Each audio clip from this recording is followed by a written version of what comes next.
মার্কিন প্রেসিডেন্টদের নারী কেলেঙ্কারি।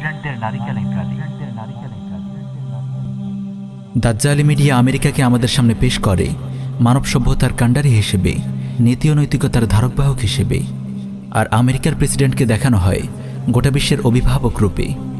অথচ গোটা পৃথিবীতে তাদের দেশেই নারীরা সবচেয়ে বেশি ধর্ষিত ও নির্যাতিত হয়। আজ আমরা দেখাবো কথিত সভ্য আমেরিকার কতিপয় অসভ্য রূপ। আরও দেখাবো তাদের নীতিনৈতিকতার জরাজীর্ণ দশা। কথিত সভ্য আমেরিকার এমন অসভ্য রূপ দেখে আপনি হয়তো খুবই অবাক হবেন। 2013 সালে প্রকাশিত দ্য ওয়াশিংটন পোস্টের এক রিপোর্টে বলা হয়, আমেরিকার শতকরা 48 জন নারীর প্রথম সন্তানটি হয় জারজ তথা হারামজাদা, এবং খুব দ্রুত হারামজাদা হওয়ার এই হার 50% পেরিয়ে যাবে। বুঝতেই পারছেন, এই পশু সভ্যতার অর্ধেকের চেয়েও বেশি মানুষ জারজ। এদের কাছ থেকে সন্ত্রাস, লামপট্য ও জুলুম ছাড়া পৃথিবী আর কী বা আশা করতে পারে?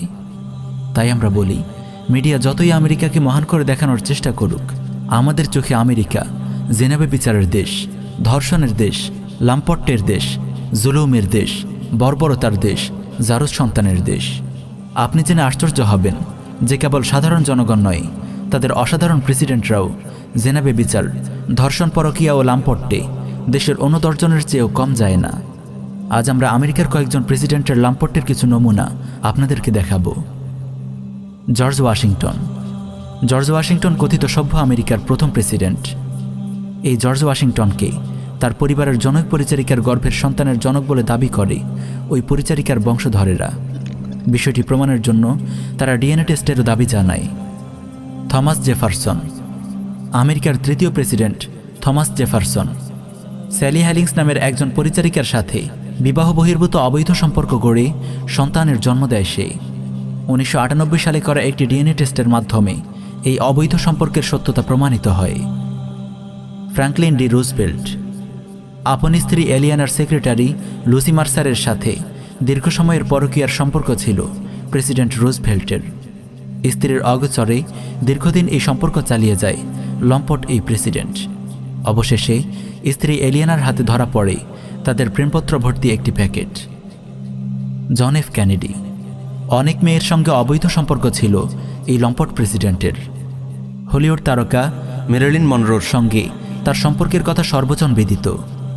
এছাড়াও অ্যাঞ্জি ডিকিনসন, মার্লিন ডিয়েত্রিস এবং স্ত্রী জ্যাকের প্রেস সেক্রেটারি পামেলা টার্নারের সঙ্গেও তার অবৈধ সম্পর্কের খবর পাওয়া যায়। George HW. বুশ বা সিনিয়র বুশ। আমেরিকার এই প্রেসিডেন্টের অবদান কেবল রক্তপিপাসু একজন নরপিচাস জন্ম দেওয়ার মাঝে সীমাবদ্ধ নয়, বরং পূর্বসূরীদের রীতি অনুযায়ী এই লম্পটটাও জড়িয়েছিল অবৈধ সম্পর্কে। তার জীবদ্দশায় দুটি অবৈধ সম্পর্কের খবর প্রকাশিত হয়। প্রথমটি হোয়াইট হাউসের কর্মকর্তা জেনিফার ফিটজগারাল্ডের সাথে, আর দ্বিতীয়টি জনক ইতালিয়ান নারীর সাথে। George W. বুশ বা জুনিয়র বুশ লম্পট পিতার যোগ্য সন্তান হিসেবে নিজের সক্ষমতা প্রমাণ করেছিল এই রক্তপিপাসু hyena.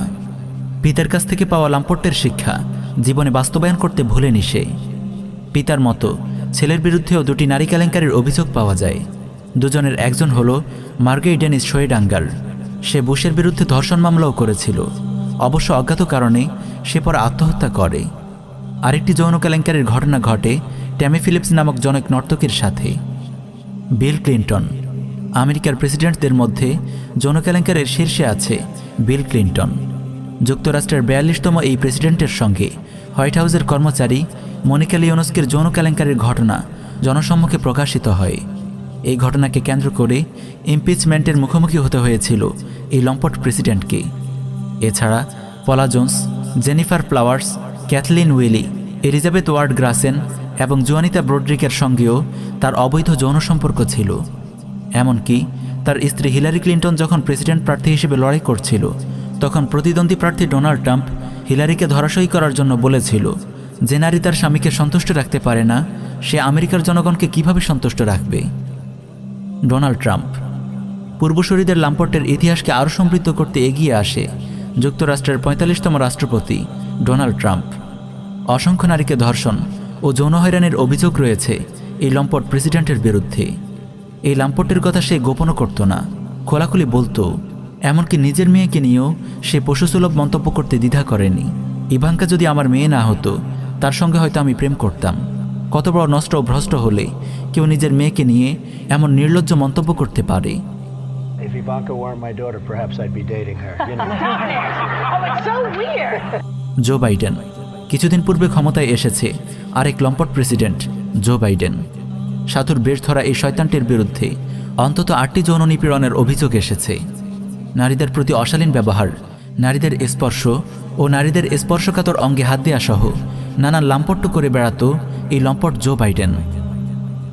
Reid was among several women who said Biden had touched them inappropriately. He's now threatened to undermine his bid for the White House. No, that ain't right, man. That ain't right. But it's a pattern of behavior that remains today. Those Joe Biden shoulder massages, they're like magic. You should try one. Oh, you have. প্রিয় দর্শক, সভ্যতা ও নৈতিকতার বুলি আওড়ানো আমেরিকার লম্পট প্রেসিডেন্টদের তালিকা কেবল এতটুকুতেই সীমাবদ্ধ নয়। পরিসর ছোট রাখার স্বার্থে আমরা কেবল 2-4 জনের নাম উল্লেখ করে শেষ করছি। এছাড়াও president Andrew Jackson, William Henry Johnson, John Taylor, James Garfield, Grover Cleveland, Warren Harding, Dwight D Eisenhower, Lyndon B Johnson সহ আরও অনেক বড় বড় লম্পট প্রেসিডেন্ট অতীতে গত হয়েছে। প্রিয় উম্মা, সভ্যতা ও নৈতিকতার মুখোশ পরা জারজদের দেশ অসভ্য আমেরিকার এই হলো আসল চিত্র। এই জন্যই তো আমরা বলি পাশ্চাত্যের পশু সভ্যতা। মুসলিম বিশ্ব হয়তো বিজ্ঞান ও প্রযুক্তিতে তাদের চেয়ে পিছিয়ে আছে, কিন্তু মানবতা, নৈতিকতা ও পবিত্রতার বিচারে এখনও মুসলিমরা পৃথিবীর শ্রেষ্ঠ জাতি। তাই এই অসভ্য পশ্চিমারা উঠে পড়ে লেগেছে আমাদের ঈমান আকিদা ও নৈতিকতাকে ধ্বংস করার ঘৃণ্য মিশন নিয়ে। তারা চায় মুসলিম বিশ্ব ছড়িয়ে পড়ুক তাদের লম্পট সংস্কৃতি। মুসলিম সন্তানরাও তাদের মতো হারিয়ে ফেলুক পিতৃপরিচয়, কারণ তারা জানে ঈমান আকিদা ও নৈতিকতাই মুসলিম উম্মাহর মূল শক্তি। এত বিপুল ও আধুনিক সামরিক শক্তি থাকা সত্ত্বেও আফগান, সোমালিয়া ও মালিসহ পৃথিবীর বিভিন্ন ভূখণ্ডে যে তারা মুজাহিদদের হাতে মার খাচ্ছে, তার মূল রহস্য মুমিনদের ঈমান আকিদা ও নৈতিকতা। তাই তারা মুসলিম সমাজ থেকে ঈমান ও নৈতিকতাকে ছিনিয়ে নিতে চায়। মুসলিম বিশ্বে তাদের এই নিকৃষ্ট এজেন্ডা বাস্তবায়ন করতে তারা দুটি শক্তিকে কাজে লাগাচ্ছে, তাগুত সরকার ও শয়তানি মিডিয়া। তাই এই দুটি শক্তির বিরুদ্ধে আমাদেরকে সবসময় সচেতন থাকতে হবে। দাওয়াহ, ইরশাদ ও জিহাদের মাধ্যমে আমাদেরকে মোকাবেলার ময়দানে অবতীর্ণ হতে হবে। আল্লাহ রব্বুল আলামিন আমাদের সবাইকে আমল করার তৌফিক দান করুন। আমিন ইয়া রব্বুল আলামিন।